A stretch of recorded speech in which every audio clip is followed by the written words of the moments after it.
Hi friends, welcome back to our channel. ఇంకొక 2 డేస్‌లో అయితే ఎగ్జామినేషన్ అనేది రావడం జరిగింది. జస్ట్ 2, 3 డేస్ అండి మాక్సిమం. ఈ వీడియోలో ఏం మాట్లాడుకుందామంటే, ఎగ్జామినేషన్ హాల్‌లో సిట్యుయేషన్ ఎలా ఉంటది? చాలామంది చెప్తున్నారు. ఆఫ్‌లైన్‌కి, ఆన్‌లైన్‌కి డిఫరెంట్ పొజిషన్ లైక్ చాలా వ్యత్యాసం ఉంటదని. 100% అండి. ఆఫ్‌లైన్ ఎగ్జామినేషన్ కట్ ఆఫ్ కూడా చాలా ఎక్కువుంటది. ఆన్‌లైన్ ఎగ్జామినేషన్ కట్ ఆఫ్ చాలా తక్కువుంటది. కంపారిటివ్‌లీ మీరు గాని చూసినట్లయితే, జస్ట్ మీరేమన్నా ఎగ్జామ్స్ రాసుండుంటే మీకు ఎక్స్‌పీరియన్స్ చాలా ఉంటది కదా! చాలామందైతే డిపార్ట్‌మెంట్‌లో గూడా ఉన్నారని నాకు కమెంట్ అయితే చేయడం జరిగింది. ఐయామ్ వెరీ హ్యాపీ అండి. చాలామంది మన డిపార్ట్‌మెంట్‌లో ఉన్నవాళ్ళు గూడా మన వీడియోస్ అనేది రీచ్ అవ్వడం అనేది చాలా హ్యాపీగా ఫీల్ అవుతున్నా.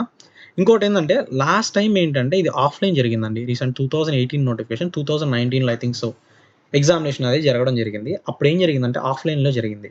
ఆఫ్‌లైన్‌లో జరగడం వల్ల అప్పుడు కూడా కట్ ఆఫ్ ఎంతో లేదండి. 65 ఐ థింక్ 68 నేను ఆల్రెడీ దాని మీద ఒక వీడియో కూడా చేయడం జరిగింది.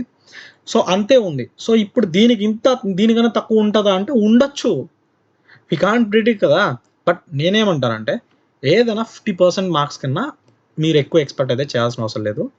యాస్ ఎ జనరల్‌లో ఉండి ఒకవేళ మేల్ క్యాండిడేట్ అయితే ఆ! మీరొక 50 అంటే 55-60% స్కోర్ అనేది చేయండి. మీకు సేఫ్ జోన్‌లో అయితే ఉండడం జరుగుతుంది. రెస్ట్ నేనేం చెప్తానంటే ఇఫ్ యూ హావ్ కేటగిరీస్ మీకు రిలాక్సేషన్ ఉంది. లేదా మీరు డిపార్ట్‌మెంట్‌లో ఉన్నారు. నేనొకటే చెప్తా.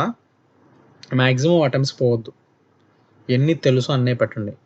కంప్యూటర్ ఎగ్జామినేషన్ ఎప్పుడు జరిగినా మీకు నెగెటివ్ అనేది చాలా ఎక్కువ పోతాయి. కాబట్టి సేఫ్ అటెంప్ట్ చేయండి. మోర్ అటెంప్ట్స్ కన్నా safe attempt important. Next thing examination scenery ఇలా ఉంటది. మీరు స్క్రీన్ మీద చూస్తున్నారు కదా! అలా అక్కడక్కడ చాలామందే ఉంటారు. చాలా గోల కూడా ఉంటది. జస్ట్ ఎగ్జామ్ స్టార్ట్ అయ్యేంత వరకు. ఫస్ట్ వెళ్ళగానే కామ్ డౌన్. ఏం గాదు. జస్ట్ ఎగ్జామ్‌కెళ్ళండి. మీకొచ్చినయే వస్తాయి పేపర్ మీద. Just believe in your self. ఒక 2 మినిట్స్ కళ్ళు మూసుకొని మీ ఇష్టదైవాన్ని ప్రార్థించండి.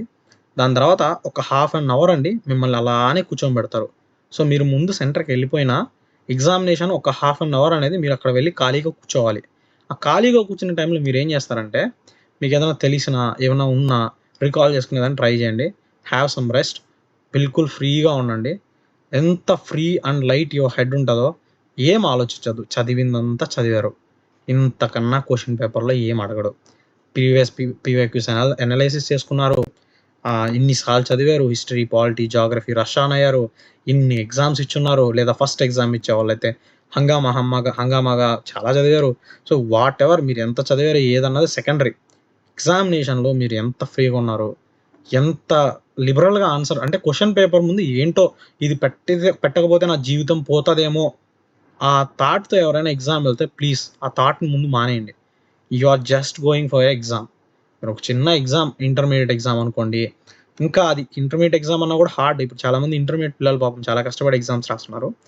సో, స్ట్రెస్ ఫ్రీ ఎగ్జామ్ అనుకోని వెళ్ళండి. ఎందుకంటే నెక్స్ట్ నోటిఫికేషన్ నేను చెప్పా కదా! 800 అరౌండ్ 900 వేకెన్సీస్ దాకా ఉన్నాయి. ఆల్ ఓవర్ ఒక 1000 వేకెన్సీస్ దాకా ఉన్నాయి డిపార్ట్మెంట్‌లో. ఇది పోతే అది, అది పోతే ఇంకొకటి. మీరు ఫస్ట్ అయితే టెన్షన్ వదిలేయండి. దాని తర్వాత బుక్స్ అడుగుతున్నారు. బుక్స్ స్టిక్ ఆన్ అవ్వండి. ఓన్లీ మణికందన్. నేను ఇంకొక 60 పేజెస్ బుక్ ఉన్నాను గదా! అని చాలామంది నాకు మెసేజ్ చేయడం జరిగింది. సీ ఒకటి 60 పేజెస్ బుక్ అయినా, 100 పేజెస్ బుక్ అయినా, 500 పేజెస్ బుక్ అయినా అల్టిమేట్‌గా మీరు చదవాల్సింది అంతే matter. If you are capable to do short term like short points చేసుకొని రాసుకొని మీరు ప్రిపేర్ అవ్వగలరంటే దానికి ఇంకొక బుక్ అవసరం లేదు. మేము మా మెటీరియల్ ఏం చేసామంటే ఏవైతే టాపిక్స్ దొరకలేదో ఆ టాపిక్స్ ఇంక్లూడ్ చేయడం జరిగింది. ఏవైతే కొన్ని యాడ్ ఆన్స్ ఉన్నాయో అవి యాడ్ ఆన్ చేయడం జరిగింది. So, it's all like coaching kind of thing అండి. సో, ఆ కోచింగ్ ఆఫ్‌లైన్ కోచింగ్ బెస్ట్ మేము ప్రిఫర్ చేయగలం. ఆన్‌లైన్ కోచింగ్ అనేది నెక్స్ట్ బ్యాచెస్ అనేది రిలీజ్ చేయడం చెప్పాను గదా! చేస్తామండి ప్రిలిమ్స్ తర్వాత మోస్ట్ ప్రాబబ్లీ. అండ్ నేనైతే ఒకటే చెప్తా. Be free and all the best for your exam. Scenery ఇలా ఉంటది కాబట్టి ఫస్ట్ పానిక్ అవ్వద్దు. దాని తర్వాత నాకు చాలామంది అడిగే క్వెషన్ ఏంటంటే, సార్ ఇప్పుడు మనకి జీకే గురించి ఐడియా చెప్పరా అంటున్నారు. జీకే నాకన్నా మీకే బాగా తెలుసండి. ఫర్ ఎగ్జాంపుల్ మీరే కొంతమంది కమెంట్ చేయండి ప్లీజ్. మన వ్యూవర్స్ కూడా చాలామంది తెలుసుకుంటారు. లైక్ సస్టైనబుల్ డెవలప్‌మెంట్ ఎక్కడి నుంచి చదవాలి? ఏ పోర్షను? హిస్టరీకి పర్టిక్యులర్ తెలుగు మీడియం కాకుండా ఇంగ్లీష్ మీడియం బుక్స్ ఏమన్నా ఉన్నాయా? ఇలా జియోగ్రఫీ ఏంటి? పాలిటీ ఏందని చాలామంది అడుగుతున్నారు. ప్లీజ్ మీలో ఎవరైనా తెలిసిన వాళ్ళుంటే, మీకు ఎక్స్‌పీరియన్స్ ఉంటే వాళ్ళకి ప్లీజ్ కమెంట్ రూపంలో తెలపండి. చాలామంది మన ఛానల్ ఫాలో అవుతున్న వాళ్ళకి ఉపయోగపడతది. సో, నెక్స్ట్ ఏంటంటే అండి, ఇక్కడ మన ఆంధ్రప్రదేశ్ వెబ్‌సైట్‌లోకి వెళ్లి చూసినట్లయితే మనకి ఇది అయితే రావడం జరుగుతుంది. లైక్ స్టేట్ బర్డ్ ఏంటి, స్టేట్ యానిమల్ ఏంటి, స్టేట్ ఫ్లవర్ ఏంటి, స్టేట్ ట్రీ ఏంటి. లాస్ట్ టైం ఒకసారి అనుకుంటానండి రోజ్ రింగ్డ్ ప్యారాకిట్కి ఈ సైంటిఫిక్ నేమ్ ఇచ్చేసి స్టేట్ బర్డ్ డైరెక్ట్లీ ఏంటి అని అడగడం జరిగింది. సో ఇగ్నోర్ చేయొద్దండి, ఛాన్సెస్ ఆర్ హ్యూజ్.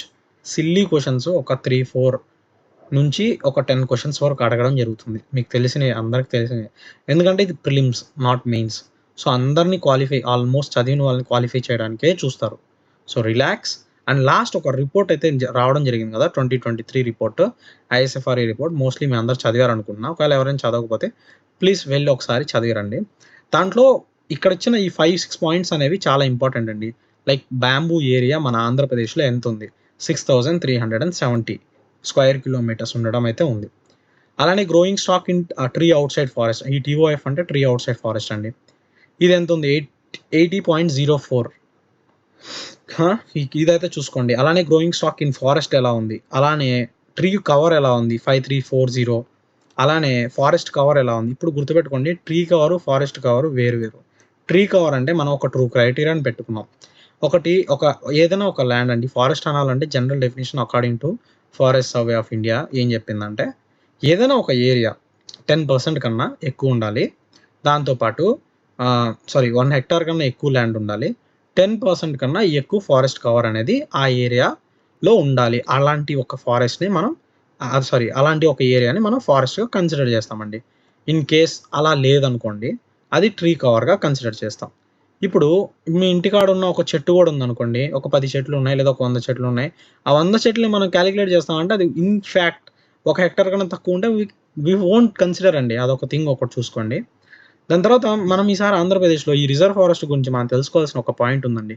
ఈసారి మన రిజర్వ్ ఫారెస్ట్లో కూడా ఈ రిపోర్ట్లో ఆంధ్రప్రదేశ్ అనేది ఫారెస్ట్ అనేది తగ్గడం జరిగింది.